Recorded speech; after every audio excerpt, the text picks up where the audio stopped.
Hi friends, ಇವತ್ತು ಅಮೆಝಾನಿಂದ ಒಂದು product ತರಿಸಿದ್ದೆ. ಅದರ ರಿವ್ಯೂ ಮಾಡೋಣ ಅಂತ ಇದ್ದೀನಿ. ನನಗಿಂತ ನನ್ನ ಮಗಳೇ ಎಕ್ಸೈಟೆಡ್ ಆಗಿದ್ದಾಳೆ. ನೀವೇ ನೋಡ್ಬೋದು, ಅವಳು ಓಪನ್ ಮಾಡೋಕ್ಕೆ ಟ್ರೈ ಮಾಡ್ತಿದ್ದಾಳೆ, ಬಟ್ ಆಗ್ತಾಯಿಲ್ಲ. ಆಮೇಲೆ ನಾನೇ ತೆಗಿಲಿ ಅಂತ ಬಿಟ್ಬಿಟ್ಲು. ಪಾಪ ಅಂತ ನಾನು ಓಪನ್ ಮಾಡಿ ತೋರಿಸ್ತಿದ್ದೀನಿ. ಆರ್ಡರ್ ರಿಸೀವ್ ಆಗಿದ ತಕ್ಷಣ ಫಸ್ಟ್ ಅವಳ ತಲೆಯಲ್ಲಿ ಇದರಲ್ಲೇನೋ ಆಟ ಸಾಮಾನು ಇರುತ್ತೆ ಅಂತ ಎಕ್ಸೈಟೆಡ್ ಆಗಿರ್ತಾಳೆ. ಅದನ್ನು ಓಪನ್ ಮಾಡಿ ತೋರಿಸೋವರೆಗೂ ಅವಳಿಗೆ ಸಮಾಧಾನ ಆಗೋದಿಲ್ಲ. ಅವಳು ಯಾವ ಕಡೆಗೂ ಡೈವರ್ಟ್ ಕೂಡ ಆಗಲ್ಲ ಅದನ್ನು ಓಪನ್ ಮಾಡಿ ತೋರಿಸೋವರೆಗೂ. ಇದಕ್ಕಿಂತ ಮೊದಲೇನೂ ಕೂಡ ನಾವು ಇದೇ ಬ್ಲೂಟೂತ್ನ ತರಿಸಿದ್ವಿ. ತುಂಬ ಚೆನ್ನಾಗೂ ಕೂಡ ವರ್ಕ್ ಆಗಿತ್ತು ಮತ್ತು ಕ್ವಾಲಿಟಿ ಕೂಡ ತುಂಬ ಚೆನ್ನಾಗಿತ್ತು. ಹಾಗಾಗಿ ಮತ್ತೆ ಅದನ್ನೇ ಬುಕ್ ಮಾಡಿ ತರಿಸಿದ್ದೀವಿ. ನೋಡೋಣ ಇದು ಹೇಗಿರುತ್ತೆ ಅಂತ ಚೆಕ್ ಮಾಡ್ತೀನಿ ಕ್ವಾಲಿಟಿನ. ಇನ್ನೊಂದು ಖುಷಿ ವಿಷಯ ಏನು ಅಂದರೆ, ಇದು ಮೇಡ್ ಇನ್ ಇಂಡಿಯಾ. ಆ ಲೋಗೋ ನೋಡಿದ ತಕ್ಷಣ ತುಂಬ ಖುಷಿ ಆಯಿತು. ಸೈಡಲ್ಲಿ ಚಾರ್ಜಿಂಗ್ ಏರಿಯಾ ಕೊಟ್ಟಿದ್ದಾರೆ.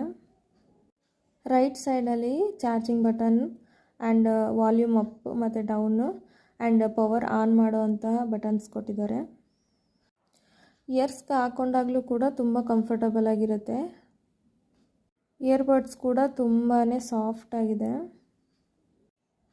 ಇದ್ರ ಫೀಚರ್ಸ್ ಹೇಳಬೇಕು ಅಂದರೆ 10mm ವೈರ್ಲೆಸ್ ರೇಂಜ್ ಇರುತ್ತೆ, ಡ್ಯುಯಲ್ ಡಿವೈಸ್ ಪೇರಿಂಗ್ ಇರುತ್ತೆ, 10mm ಡ್ರೈವರ್ಸ್ ಇರುತ್ತೆ ಆ್ಯಂಡ್ ಬಿಲ್ಟ್ ಇನ್ ಮೈಕ್ ಇರುತ್ತೆ ಒಳಗಡೆನೆ. ವಾಯ್ಸ್ ಅಸಿಸ್ಟೆಂಟ್ ಸಪೋರ್ಟ್ ಕೂಡ ಇರುತ್ತೆ. 1.5 hours ಚಾರ್ಜ್ ಟೈಮ್ ಇರುತ್ತೆ. ವಾಟರ್ ರೆಸಿಸ್ಟೆಂಟ್ ಕೂಡ ಆಗಿರುತ್ತೆ. ಮ್ಯಾಗ್ನೆಟಿಕ್ ಬಡ್ಸ್ ಕೂಡ ಇರುತ್ತೆ. Base sound and sound quality ಕೂಡ ತುಂಬ ಚೆನ್ನಾಗಿದೆ. ಮಸ್ಟ್ ಬೈ ಪ್ರಾಡಕ್ಟ್ ಆಗಿದೆ.